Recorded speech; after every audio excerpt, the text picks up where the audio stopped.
Hi friends, ఎలా ఉన్నారు? ఈరోజు మనం చామందుంపలతోటి చాలా రుచికరంగా కర్రీ తయారు చేసుకుందాం. అంటే ఎప్పుడు పులుసు కర్రీ తయారు చేసుకుంటాం, కానీ పులుసు కాకుండా చక్కగా ఇలా ఎగురు కూర తయారు చేసుకోండి, చాలా బాగుంది అంటారు. చామందుంపలు జిగురు లేకుండా చక్కగా మనం తయారు చేసుకోవచ్చు. చాలా చాలా రుచికరంగా ఉంటాయి చామందుంపలు. ఈ చామందుంపలు మా గార్డెన్లో పండించిన చామందుంపలు.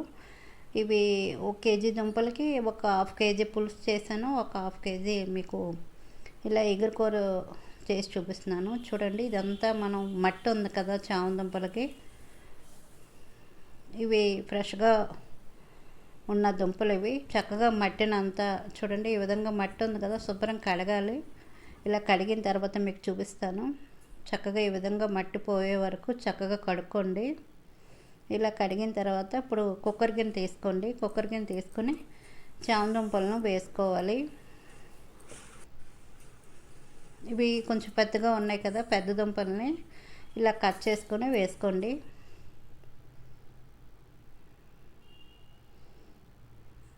ఇలా చామందుంపలన్నీ మనం కట్ చేసుకొని వేసుకున్న తర్వాత, అంటే పెద్దగా ఉన్న దుంపల్ని ఈ విధంగా కట్ చేసుకొని కొద్దిగా నీళ్ళు పోసుకుందాం.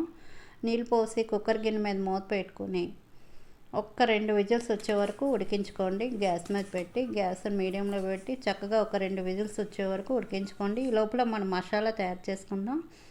వెల్లుల్లి రేకలు ఒక 6, లవంగాలు ఒక 3, యాలకులు 1 సరిపోద్ది, జీలకర్ర హాఫ్ టీ స్పూను, ధనియాలు 1 స్పూను, చిన్న అల్లం మొక్క, ఇవన్నీ కలిపి మనం దంచుకోవాలి. నేనైతే దంచి మసాలా చేసుకున్నాను. ఇలా మసాలా చేసుకున్నాం కదా, దీన్ని పక్కన పెట్టుకుందాం. చామందుంపలు కూడా ఉడికిపోయాయి. కుక్కర్ గిన్నె మూత తీసి ఈ ఉడికిన చామందుంపల్ని ఒక గిన్నెలో వేసుకుందాం. చూడండి, ఇలా నొక్కితే చక్కగా మెత్తగా అయిపోయాయి. ఈ దుంపలను ఒక బౌల్లో వేసుకుందాం. దుంపలన్నీ వేసి కొద్దిగా నీళ్ళు పోసి పైన పొట్టునంతా తీసేద్దాం చామందుంపల్ని. చాలా బాగున్నాయండి. ఏదైనా మనం గార్డెన్లో పెంచిన చామందుంపలు కాబట్టి చాలా రుచికరంగా ఉన్నాయి. ఇలా దుంపలన్నీ పైన పొట్టు తీసిన తర్వాత చక్కగా ముక్కలు కట్ చేసుకొని ఒక ప్లేట్లో పెట్టుకోండి. ఇప్పుడు మన కర్రీ రెడీ చేసుకుందాం.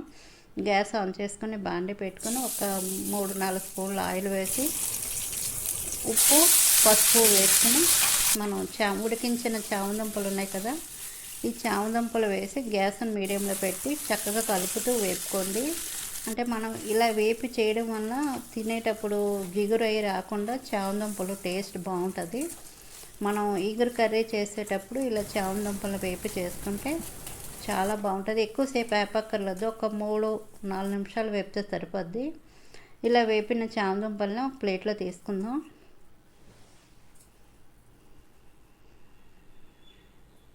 ఇదే బాండీలోనే కొద్దిగా ఆయిల్ వేసుకుందాం. ఒక 4 స్పూన్ల ఆయిల్ వేసుకొని పచ్చిమిరపకాయలు ఒక 3 కట్ చేసుకొని, ఒక 2 ఉల్లిపాయలు, మీడియం సైజు ఉల్లిపాయలు బాగా చిన్నగా కట్ చేసుకొని ఉల్లిపాయ పచ్చిమిరపకాయ వేసుకొని గ్యాస్ని మీడియంలో పెట్టి చక్కగా ఉల్లిపాయ బాగా వేగే వరకు వేపుకోండి. మాడిపోకుండా కలుపుతూ చక్కగా వేపుకోవాలి. చూడండి, ఉల్లిపాయ కూడా వేగిపోయింది. ఇలా ఉల్లిపాయ వేగిన తర్వాత మనం ముందుగా మసాలా తయారు చేసుకున్నాం కదా, ఇవి వేసుకుందాం. వేసుకొని బాగా కలుపుతూ వేపుకోవాలి. మసాలా కూడా వేగిపోయింది.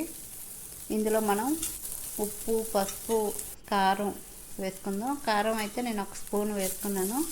మీరు తినే దాన్ని బట్టి కారం వేసుకోవచ్చు. కారం వేసుకొని ఒకసారి అంతా కలుపుకోవాలి. కలుపుకొని నీళ్ళు పోసుకొని ఉడికించిన చామందుంపలు వేసుకోండి. నాకైతే ఇక్కడ దుంపలు వేసేటప్పుడు వీడియో మిస్ అయింది. గ్యాస్ని మీడియంలో పెట్టుకుని చక్కగా ఉడికించుకోండి. నాకు ఉడకనాకి 10 నిమిషాలు టైం పట్టింది. 10 నిమిషాల తర్వాత మూత తీసి చూస్తే చక్కగా కర్రీ రెడీ అయిపోయింది. ఇప్పుడు ఒకసారి ఉప్పు సరిపోయిందో లేదో చెక్ చేసుకోండి. నాకు అన్నీ కరెక్ట్గా సరిపోయి. ఇలా కర్రీ ఉడికిన తర్వాత కరివేపాకు వేసుకుని ఒకసారి అంతా కలుపుకొని ఇప్పుడు గ్యాస్ ఆఫ్ చేసుకోండి. బౌల్లోకి తీసుకుందాం కర్రీ. మనం ఎప్పుడు పులుసు కూర తినే కంటే ఇలా ఇగురు తయారు చేసుకోండి, చాలా చాలా బాగుంటుంది రైస్లోకి. నేను చెప్పిన విధంగా మీరు ట్రై చేశారనుకోండి, చామందుంప జిగురు లేకుండా చాలా రుచికరంగా ఉంటుంది. తప్పకుండా ఒకసారి మీరు ట్రై చేయండి. మీకు రైస్లో వేసి కలిపి కూడా చూపిస్తాను. చాలా చాలా బాగుంది.